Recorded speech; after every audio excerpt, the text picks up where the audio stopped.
మనసున్న మా రాజు జనమందరి బాటురా మన బుగ్గన రాజేంద్రన్న మన కోసం అనుదినము రగిలే సూర్యుడురా మన ఆశల తూర్పు అన్న సరిలేరు తనకెవ్వరు మన సంత జాతర గెలిపించే పండుగలేరా మన ఫ్యాను మన గుర్తుల తెలివైన బోటరా మన మనిషి రాజేంద్రన్న కన్నీళ్ళేరా నీడు ఏ కంటికి జలధారలు తెచ్చాడు ప్రతి ఇంటికి చదువుల్లో మెయిటైన కాలేజీలు మానేలకు తెచ్చాడు రా మళ్ళీ నువ్వే రావాలన్నా మాతో నువ్వే ఉండాలన్నా మళ్ళీ నువ్వే రావాలన్నా మంచి చేసే బాబు కన్నా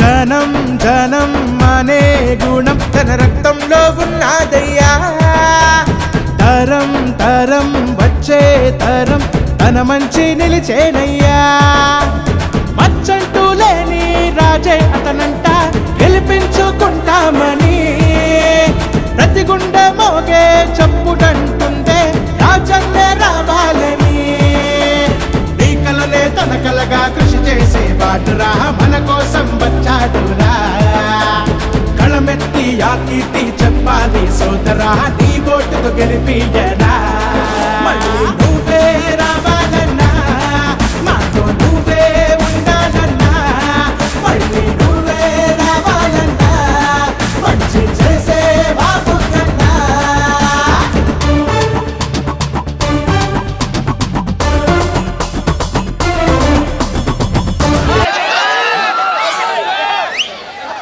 స్థానిక సర్పంచ్ గారు అదేవిధంగా ఎంపీపీ గారు జెడ్పీటీసీ గారు ఏపీఐసి డైరెక్టర్ గారు ఈరోజు ఈ ప్రచార రథం మీద ఉన్న పెద్దలందరూ కూడా పేపరి మండల పెద్దలందరూ కూడా పేరు పేరున మరి ముఖ్యంగా ఈరోజు ఈ ప్రచార సభకు వచ్చినటువంటి అశేష జనవాహిని అందరికి కూడా పేరు పేరున ముఖ్యంగా అక్క చెల్లమ్మలు యువకులు మీరందరికి కూడా పేరు పేరున నా హృదయపూర్వక నమస్కారాలు తెలియజేస్తాను. ఊహించుంటారమ్మా అంబేద్కర్ విగ్రహము ఎంత చక్కగా నిలబెట్టినాము వాల్మీకి విగ్రహము ఎంత చక్కగా పెడుతున్నాము ఎవరన్నా ఊహించుంటారా అసలు తెలుగుదేశం వాళ్ళు ప్రచారానికి వచ్చినారమ్మా పేపర్కి వచ్చినారమ్మా ఏ ప్యాంప్లెట్ ఇచ్చారా మీకు ఒక గమ్మత్తు చెప్పాలా ఈరోజు ఈ ఎలక్షన్లలో ప్రధానంగా రెండు పార్టీలు ఉన్నాయి ఒకటి వైసీపీ అయితే ఇంకోటి కూటమి టీడీపీ కాదు కూటమిలో మూడు పార్టీలు ఉన్నాయి ఒకటి బీజేపీ ఒకటి టీడీపీ ఒకటి జనసేన అయితే బీజేపీ తరఫున ప్రతినిధి సాక్షాత్తు ప్రధానమంత్రి టీడీపీ తరఫున ప్రతినిధి చంద్రబాబు నాయుడు గారు జనసేన తరఫున ప్రతినిధి పవన్ కళ్యాణ్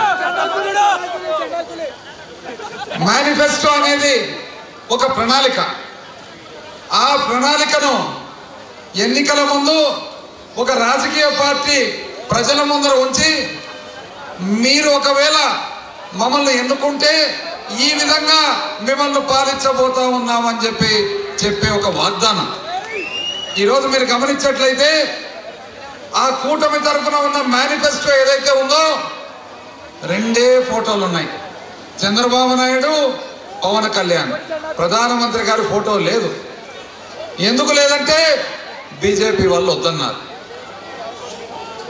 అదేవిధంగా ఆ ప్రణాళికను రిలీజ్ చేసేటప్పుడు ముగ్గురు బీజేపీ ప్రతినిధి చంద్రబాబు నాయుడు పవన్ కళ్యాణ్ ఉండగా ఆ ప్రణాళికను బీజేపీ చేతికిస్తే వాళ్ళు వద్దన్నారు. అంటే బీజేపీ ఆమోదము ఈ మేనిఫెస్టోకు ఉన్నట్లా లేనట్లా అని చెప్పి అడుగుతా ఉన్నా.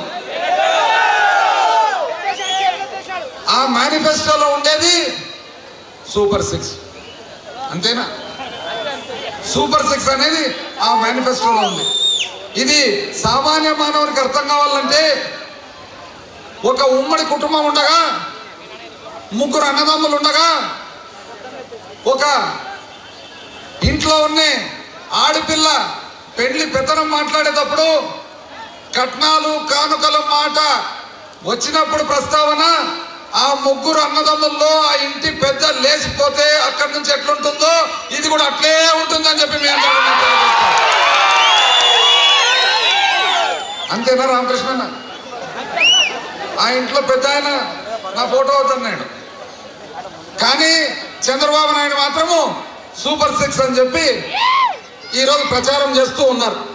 సూపర్ 6 మీదనే ఎన్నికలు నడుస్తున్నాయి. ఏముందమ్మా సూపర్ 6లో?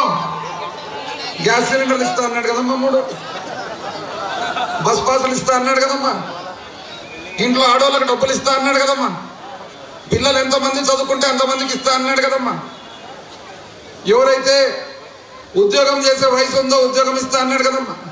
నమ్మినారమ్మా? ఇవి ఒక్కరన్నా నమ్మినారా? చంద్రబాబు నాయుడు మనకేం కొత్త కాదు కదా, పాత ఆయన. ఎక్కువ వెనకాలికి పోతే చరిత్ర చాలా వస్తుంది. ఫ్లాష్ బ్యాక్ 2014 వరకే పోదాం. 2014లో చంద్రబాబు నాయుడు, ఇదే చంద్రబాబు నాయుడు 2014లో ప్రతి ఇంటికి ప్రతి నెల సబ్సిడీ మీద ఒక సిలిండర్ ఇస్తానన్నాడు. అంటే 5 సంవత్సరాలు ఆయన ముఖ్యమంత్రిగా ఉండగా సంవత్సరానికి 12 సిలిండర్లు అయితే 5 సంవత్సరాలకు 60 సిలిండర్లు వచ్చిందల్లా. ఒక్కరికన్నా ప్యాపిల్లో సిలిండర్ వచ్చిందమ్మా? ఒక్కరికన్నా? పోనీ పక్క ఊర్లు ఎక్కడన్నా వచ్చిందమ్మా? పోనీ డోన్లు వచ్చిందా? పోనీ నంద్యాల జిల్లాలో వచ్చిందా? పోనీ రాష్ట్రంలో వచ్చిందా? ఇదే చంద్రబాబు నాయుడు మేధావి కాబట్టి ఆర్టీసీ సంస్థ నష్టాల్లో ఉంది. ఆ నష్టాలకు కారణము బస్ పాసులు. ఆ బస్ పాసులు పిల్లలకు, బడి పిల్లలకు ఇచ్చే బస్ పాసు కూడా నష్టాలకు కారణం అన్నాడు. అంటే బడి పిల్లలకు బస్ పాస్ కూడా అనవసరం అని ఆయన అభిప్రాయం. ఒక్క సిలిండర్ కూడా ఇవ్వని చంద్రబాబు నాయుడు 60 సిలిండర్లు ఇవ్వాల్సిన చంద్రబాబు నాయుడు ఈరోజు 3 సిలిండర్లు ఇస్తా అంటే ఇది నమ్మశక్యమేనా అని చెప్పి అడుగుతా ఉన్నా.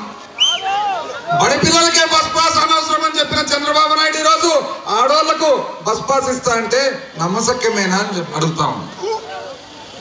పొదుపు అక్క చెల్లెమ్మలందరికీ రుణమాఫీ చేస్తా అన్నాడు కదమ్మా, అప్పు మాఫీ చేస్తా అన్నాడు కదా, ఒక్కరికన్నా అయిందా? ఈరోజు ఆడోళ్లకు డబ్బులు ఇస్తా అంటే అది నమ్మశక్యమేనా అని చెప్పి అడుగుతా ఉన్నా. అదేవిధంగా ఎవరైతే ఉద్యోగం చేసే వయసున్న పిల్లలు ఉన్నారో వాళ్లకు ఉద్యోగము తప్పితే నిరుద్యోగ భృతి ఇస్తానన్నాడు. ఒక్కరికన్నా వచ్చిందమ్మా ఇక్కడ? ఈరోజు మరి నిరుద్యోగ భృతి ఇస్తానంటా ఉన్నాడు. నమ్మశక్యమేనా? ఇవన్నీ కాక ఇంకా పెద్ద స్కీమ్. పాప నీ పేరేమ్మా? పాప పేరేమ్మా? జానకి. జానకి లాంటి ఆడపిల్లలు ఇదే చంద్రబాబు నాయుడు 2014లో జానకి లాంటి ఆడపిల్లలు పుడుతూనే ఒక్కొక్కరి అకౌంట్ లో 25,000 రూపాయలు వేస్తాను, జానకి పెళ్లి వయసుకు వచ్చినప్పటికీ 2 లక్షల రూపాయలు అవుతుంది, పథకం పేరు మహాలక్ష్మి పథకం అని అన్నాడు. ఆయన చెప్పిన మాట నిజమైంటే 25,000 జానకి అకౌంట్ లో వేస్తుంటే ఈరోజు జానకి వయసుకు 1,00,000 రూపాయలు ఉండిండాల బ్యాంకుకు. ఇప్పటికీ 1 రూపాయి ఉందమ్మా జానకి తల్లి? ఎక్కడ 1 రూపాయి అన్న? 25,000 కాదు కదా, 25 రూపాయలన్నా ఉందా అని చెప్పి అంటే పుట్టిన ఆడపిల్లలకు మోసమే, కన్న తల్లి మోసమే, ఇంట్లో ఉద్యోగం చేసే అన్న తమ్ముడికి మోసమే, గ్యాస్ సిలిండర్లు మోసమే, ఉద్యోగాలు మోసమే, అన్ని మోసమే. ఈరోజు ఇదే చంద్రబాబు నాయుడు వచ్చి సూపర్ 6 అంటే నమ్మశక్యమైన అని చెప్పి అడుగుతాం. పైగా ఆయన మళ్ళా కొత్తగా బాబు షూరిటీ అంట, భవిష్యత్తు గ్యారంటీ అంట. ఎవరి భవిష్యత్తు? జానకి లాంటి చిన్న పిల్లల భవిష్యత్తు గ్యారంటీ అంట. నాకు తెలియక అడుగుతా, బాబు వయసు ఎంత అని. 75 ఏళ్ళు. 75 ఏళ్ళ వయసు గల వాళ్ళు ఎన్నెళ్ళు ఉంటారమ్మా? ఇంకా 5 అంటే 80 ఉందామని. 75 ఏళ్ళ వయసు వచ్చిన తర్వాత నాకు కానీ మీకు కానీ ఎవరికైనా కానీ పొద్దున్నే నిద్ర లేస్తే ఇంకా ఒక్కరోజు దేవుడు ప్రసాదించినాడని చెప్పి అనుకోవాలా. అంటే తనకు తానే గ్యారంటీ లేడు, తను వచ్చి ఇప్పుడు పిల్లలకి ఏం గ్యారంటీ ఇస్తాడు అని చెప్పి నేను అడుగుతా ఉన్నా.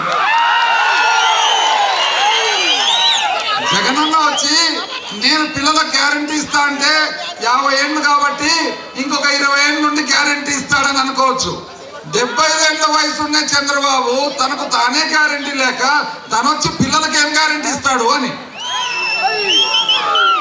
అయినా అమాయకులు తెలుగుదేశం పార్టీ కార్యకర్తలు పాపం ఆ ప్యాంప్లెట్ సూపర్ 6 పెట్టుకొని తిరుగుతున్నారు. పేపర్ కూడా బాగుంది, రామకృష్ణ పేపర్, ఆయన పేపర్. దాంట్లో ఒకటి కూడా నిజం లేదు కాబట్టి నేను చెప్తూ ఉంటా, ఇది ఏమిటికి పనికొస్తుందంటే ఉగ్గాని బచ్చి కట్టుకొని పోయేదానికి పనికొస్తుందని.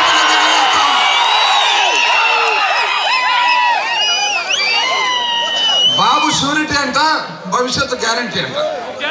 అంటే 75 ఏళ్ళ ముసలైన 5 ఏళ్ళ పిల్లల భవిష్యత్తు గ్యారంటీ ఇస్తాడంట. అందుకని పెద్దలు ఏమంటారు తెలుసునా? వినేవాడు పిచ్చోడు ఉంటే చెప్పేవాడు చంద్రబాబు ఉంటాడంట. మీరందరూ కూడా జాగ్రత్తగా ఆలోచన చేయాల. ఇదే జగనన్న 2019లో అమ్మ ఒడి ఇస్తా అని చెప్పి ఈరోజు ఇచ్చిన మాట వాస్తవమా కాదా అని అడుగుతా ఉన్నా. పొదుపు అక్క చెల్లెమ్మల అప్పు మాఫీ చేస్తా అని ఆసరా ద్వారా ఈరోజు అప్పు మాఫీ అయిన మాట వాస్తవమా కాదా అని అడుగుతా ఉన్నా. అలా కొర మిగిలినాయంటే అది చంద్రబాబు వలన కాదా అని అడుగుతా ఉన్నా. చంద్రబాబు 2000 పెన్షన్ ఇచ్చిన అంటాడు, వాస్తవమా? 5 సంవత్సరాల్లో 4 సంవత్సరాల 9 నెలలు 1000 రూపాయలు ఇచ్చి రేపు ఎలక్షన్ ఉందంటే 2-3 నెలల ముందర 2000 చేశారు. ఇదే జగనన్న 2000 మొదలుకొని 3000 పెన్షన్ చేసి ఇంటింటికి పొద్దున్న 6 గంటలకు పంపించిన మాట వాస్తవమా కాదని అడుగుతాం. రైతు భరోసా ప్రతి రైతుకి ఇచ్చిన మాట వాస్తవమా కాదని అడుగుతా ఉన్నా. విద్యా దీవెన, వసతి దీవెన చదువుకుంటే పిల్లలకి ఇచ్చిన మాట వాస్తవమా కాదా అని అడుగుతా ఉన్నా. బీసీ, ఎస్సీ, ఎస్టీ, మైనారిటీ మహిళలకు చేయూత డబ్బులు ఇచ్చిన మాట వాస్తవమా కాదా అని అడుగుతా ఉన్నా. చివరి విడత ఇదే చంద్రబాబు వలన ఆగిన మాట వాస్తవమా కాదా అని అడుగుతా ఉన్నా. పెన్షన్ ఇంటికి రాకుండా ఆపిన మాట వాస్తవమా కాదా చంద్రబాబు అని చెప్పి అడుగుతా ఉన్నా. ఎంత తేడానో ఒక్కసారి గమనించుకోవాలి. చంద్రబాబు నాయుడుకు జగనన్నకు ఎంత తేడానో ఒక్కసారి మనం గమనించుకోవాలి. ఇదే జగనన్న అంటున్నాడు 2019లో మీరందరూ కూడా ఎంతో అభిమానంతో ప్రేమతో దీవించినట్లు ఈసారి కూడా గెలిపించినట్లయితే 3000 రూపాయల పెన్షన్ 3500 కాబోతా ఉంది, ఇంటికి రాబోతా ఉందని చెప్పి నేను తెలియజేస్తాను. 75,000 చేయూత 1,20,000 రూపాయలు కాబోతా ఉంది అక్క చెల్లెమ్మలకు అని చెప్పి నేను మనవి చేసుకుంటా ఉన్నా. రైతు భరోసా అనుకోండి, రుణమాఫీ అనుకోండి, చేతికి డబ్బులకు వచ్చిన తర్వాత వ్యవసాయానికన్నా వాడొచ్చు, అప్పు తిట్టేదానికన్నా వాడొచ్చు. ప్రతి రైతుకు 80,000 రూపాయలు రాబోతా ఉంది వచ్చే కాలంలో చెప్పి నేను మీ అందరికీ నేను తెలియజేస్తాను. ఇప్పుడు ఒకసారి బేరీ చేసుకోండి, ఎవరు సత్యం పలుకుతున్నారు, ఎవరు అసత్యం పలుకుతున్నారు, ఎవరు చెప్పిన మాట నెరవేరుస్తున్నారు, ఎవరు చెప్పిన మాట ఎత్తేస్తున్నారు అని జాగ్రత్తగా ఆలోచించుకోవాల్సిన అవసరం ఎంతైనా ఉంది. మనము బీద ప్రదేశంలో ఉన్నాం, వెనుకబడిన ప్రాంతంలో ఉన్నాం. మనమేమి కృష్ణా జిల్లా, గోదావరి జిల్లా మాదిరి 3 పంటలు పండే భూములు లేవు. ప్రభుత్వ సహాయం ఎంతైనా అవసరం మనకు. మనము పొరపాటు చేసుకుంటే రాబోయే కాలంలో మనము మన చేజేతులారా ఇబ్బంది పెట్టుకున్న వాళ్ళం అవుతామని చెప్పి మనవి చేసుకుంటా ఉన్నాం. ఇది ఈ విధంగా ఉండగా స్థానిక అభ్యర్థి, కూటమి తరఫున తెలుగుదేశం అభ్యర్థి రావడమే డోన్ నియోజకవర్గంలో అభివృద్ధి లేదంట. బా ఏం చెప్పినాడు, డోన్ నియోజకవర్గం అభివృద్ధి లేదంట. లేదా ఏం జగన్ రెడ్డి అభివృద్ధి లేదా? 18 కోట్లతో వేసిన ఈ డబుల్ రోడ్డు ప్యాపిల్ అభివృద్ధి కాదా అని అడుగుతా ఉన్నా. 2 కోట్ల రూపాయలు ఈ పక్క పక్కేసిన కాలువల అభివృద్ధి కాదా అని అడుగుతున్నా.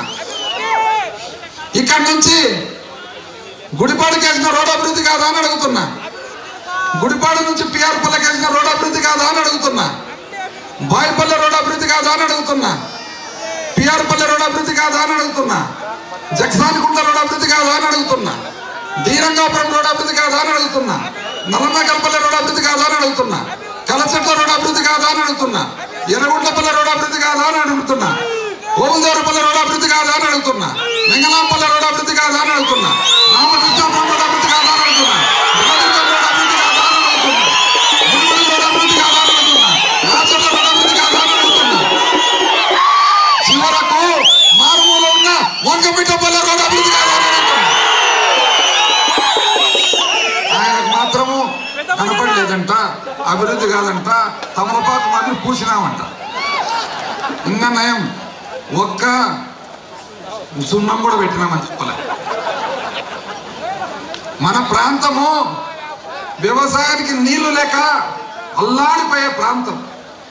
ఎక్కడెక్కడ అవకాశం ఉందో అక్కడ ఆ ఊర్లకు, చెరువులకు, కుంట్లకు నీళ్లు ఇవ్వాలని చెప్పే ఉద్దేశంతో 77 చెరువుల ప్రాజెక్టు కింద ఈరోజు వెంగళాంపల్లెకు 3 చెరువులకు నీళ్ళు ఇచ్చిన మాట వాస్తవమా కాదని అడుగుతున్నా. ఓములదేవరపల్లెకు నీళ్ళు ఇచ్చిన మాట వాస్తవమా కాదని అనుకుంటున్నా. ప్యాపిలి పట్టణానికి నీళ్ళు ఇచ్చిన మాట వాస్తవమా కాదని అడుగుతున్నా. రేపో మాపో గుడిపాడుకు, చండ్రపల్లెకు కూడా నీళ్ళు ఇవ్వబోయే మాట వాస్తవమా కాదని అడుగుతున్నా. కలచెట్లకు నీళ్ళు ఇవ్వబోయే మాట వాస్తవమా కాదని అడుగుతున్నా. చిన్న పొదులకు నీళ్ళు ఇవ్వబోయే వాస్తవమా కాదని అడుగుతున్నా. పెద్ద పొదులకు నీళ్ళు ఇచ్చిన మాట వాస్తవమా కాదని అడుగుతున్నా. ఏనుమరిలో 2 చెరువులకు నీళ్ళు ఇచ్చిన మాట వాస్తవమా కాదని అడుగుతున్నా. ఆయనకు మాత్రము అభివృద్ధి లేదంట. తాగేదానికి నీళ్ళు ఇబ్బంది ఉంటే, ఎన్నో ఊర్లు ఒకే బోర్ మీద ఆధారపడి ఉంటే, 1 సంవత్సరము వర్షాలు పడకుంటే బోర్లు ఎండిపోతే మన అక్క చెల్లెమ్మలందరూ కూడా బిందెలు పట్టుకొని తోటలకు పోయి బోర్లలో పట్టుకుంటుంటే, ట్యాంకర్లు పెట్టుకొని కొట్లాడుకుంటుంటే చూడలేక శాశ్వతమైన పరిష్కారం ఉండాలనే ఉద్దేశంతో 351 కోట్లతో స్వచ్ఛమైన కృష్ణా నది నీళ్లు రేపో మాపో ఫ్యామిలీకి ఇవ్వబోయేది వాస్తవమా కాదని అడుగుతున్నా. గోరుకల్లు నుంచి 50 కిలోమీటర్లు బేతంచెర్లకు తెచ్చి నీళ్లను శుద్ధి చేసి ఈరోజు బేతంచెర్ల పట్టణానికి సరఫరా జరుగుతా ఉన్న మాట వాస్తవమా కాదని అడుగుతున్నా.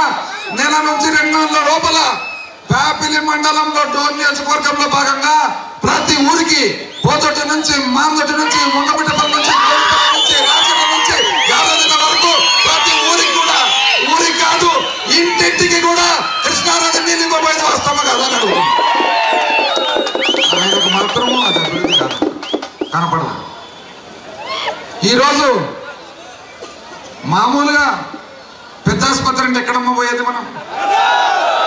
ఇప్పుడు ఎక్కడికమ్మా పోతుండేది? ఇంద్రభవనం లాంటి బిల్డింగ్ ఆసుపత్రి కడితే ఆయన కనపడలేదంట, రేకులు అంటారు.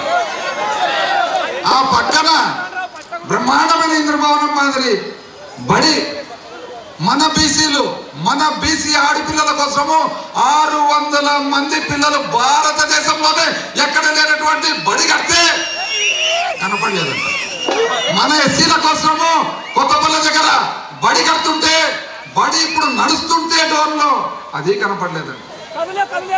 కూరగాయలు పండిస్తే, మనము పండ్లు పండిస్తే ఎక్కడెక్కడికో మన రైతులు పోతున్నారు.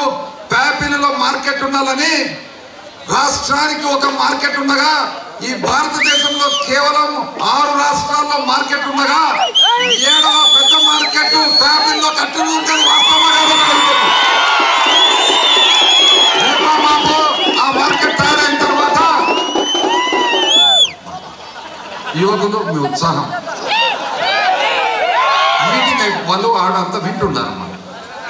అయితే రేపో మాపో మద్రాసు నుంచి, బెంగళూరు నుంచి, హైదరాబాద్ నుంచి ప్యాపిలికి వచ్చి ఇక్కడ మన మార్కెట్ లో కూరగాయలు కానీ మనం పండించిన పండ్లు కానీ కొనుక్కపోతుండేది అది అభివృద్ధి కాదా అని అడుగుతాము. ఇన్ని సంవత్సరాల నుంచి ఉన్నారు కదండి. మీరు రోడ్లు వేస్తే ఎవరన్నా ఆపినారా? మీరు నీళ్ళు ఇస్తానంటే ఎవరన్నా ఆపినారా? మీరు ఏదన్నా బడి కట్టిస్తానంటే ఆపినారా? మీరు ఆసుపత్రి కట్టిస్తానంటే ఆపినారా? ప్యాపిలి పట్టణంలో 5 ఎకరాల్లో కట్టిన పార్కు అభివృద్ధి కాదా? పక్కన పిల్లల కోసం కడుతున్న షటిల్ స్టేడియం అభివృద్ధి కాదా అని చెప్పి అడుగుతా ఉన్నాం. వాళ్ళకు మాత్రం కనపడదంట. చివరకు మనకు ప్యాపిలి మండలంలో కులదైవమైన కంబగిరి స్వామి క్షేత్రం అభివృద్ధి చేసిన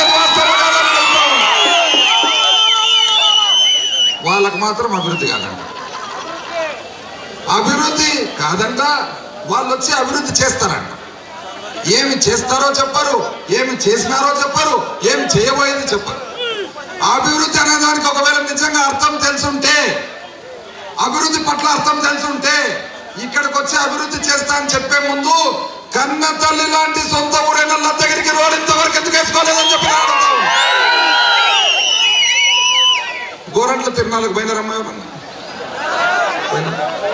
లద్దగిరి నుంచి కోడుమూరు ఎంతసేపు పడుతుంది? కన్నతల్లి లాంటి సొంత ఊరు 20 కిలోమీటర్లు, మోకాల్లోతు గుంతలు, రోజు మీరు తిరుగుతారు. మీ కన్నతల్లి లాంటి సొంత ఊరికి ఇంతవరకు రోడ్ వేసుకోలే, మీరు వచ్చి ఇక్కడ మాకేం అభివృద్ధి చేస్తారండి అని చెప్పి నా సందేహం. అంటే కన్న తల్లికి పిరికెడ అన్నం పెట్టారంట, పిన్నికి మాత్రం బంగారు కాదు దొరుకుతారంట వచ్చి. ఎంత అన్యాయంగా మాట్లాడతారో చూడండి.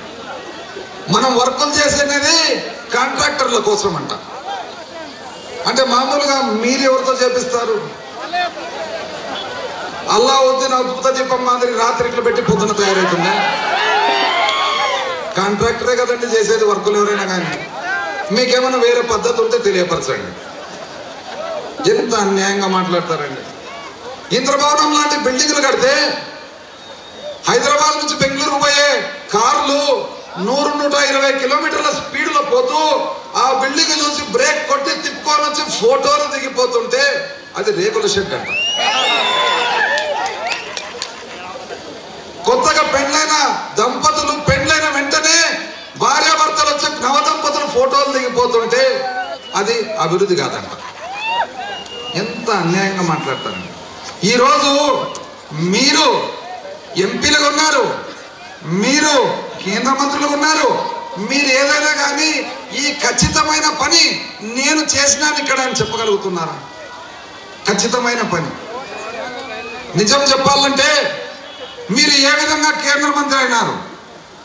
ఆంధ్రప్రదేశ్ రాష్ట్రము విభజన జరిగేటప్పుడు మనమందరం కూడా రోడ్ల మీద వంట వార్పు చేసుకుంటూ మనమందరం కూడా తల్లి పిల్లలం కలిసి రోడ్ల మీద తిరిగేటప్పుడు విభజన వద్దు అని చెప్పి వేడుకుండేటప్పుడు అప్పటి కాంగ్రెస్ ప్రభుత్వము, అప్పటి సోనియా గాంధీ మీరు 8 మంది మంత్రులకు విభజన చేయబోతున్నాము, జరగకుండా చూసుకోవాల్సిన బాధ్యత మీది అని చెప్పి రోడ్ల మీద మనం వంట వార్పు చేస్తుంటే చీకటి ఒప్పందం ప్రకారము ఒప్పుకొని కాదా మీరు ఆ రోజు మంత్రి అయినదని చెప్పి నేను అడుగుతా ఉన్నా.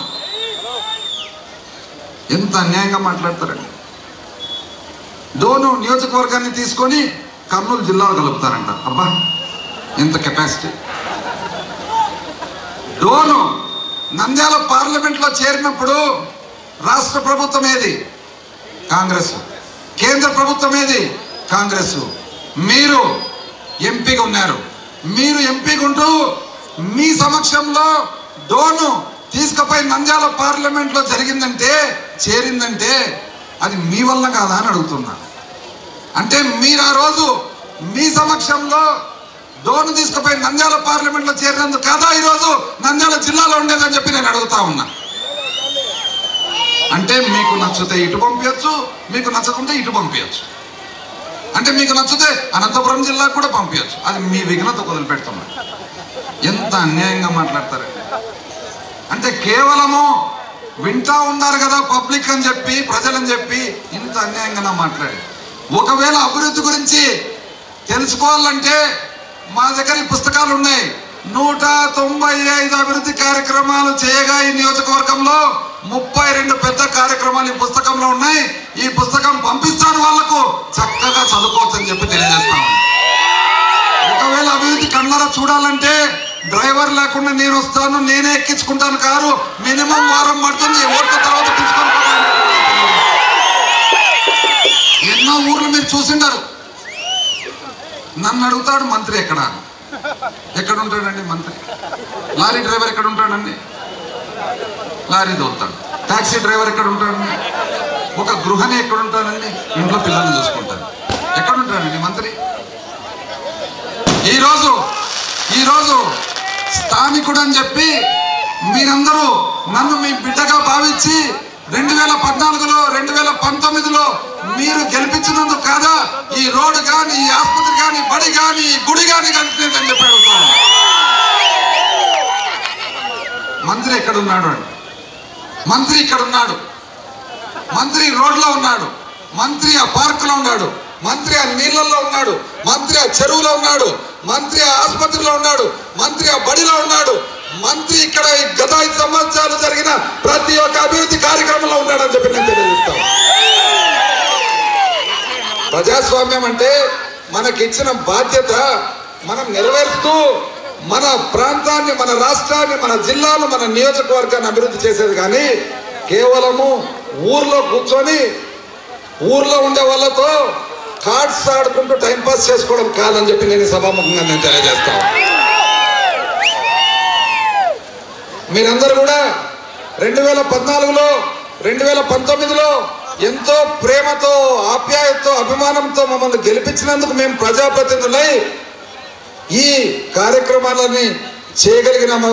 ఇది మీ విజయం అని చెప్పి తెలియజేస్తూ రాబోయే ఎన్నికల్లో కూడా అదే ప్రేమతో, అదే అభిమానంతో, అదే ఆప్యాయతతో మరొక్కసారి మీరు 2 ఓట్లు కూడా, ఒకటి ఎంపీ అభ్యర్థి బ్రహ్మానంద రెడ్డి గారికి, మరొకటి మీ బిడ్డగా నన్ను దీవించాలని చెప్పి కోరుకుంటూ సెలవు తీసుకుంటా ఉన్నాను.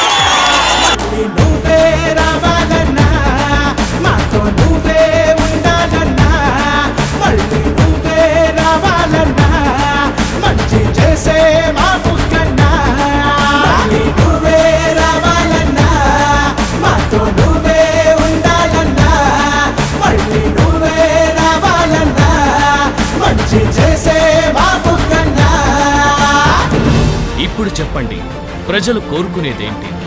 బుగ్గన రాజారెడ్డి మళ్లీ గెలవాలి, అభివృద్ధిని కొనసాగించాలి.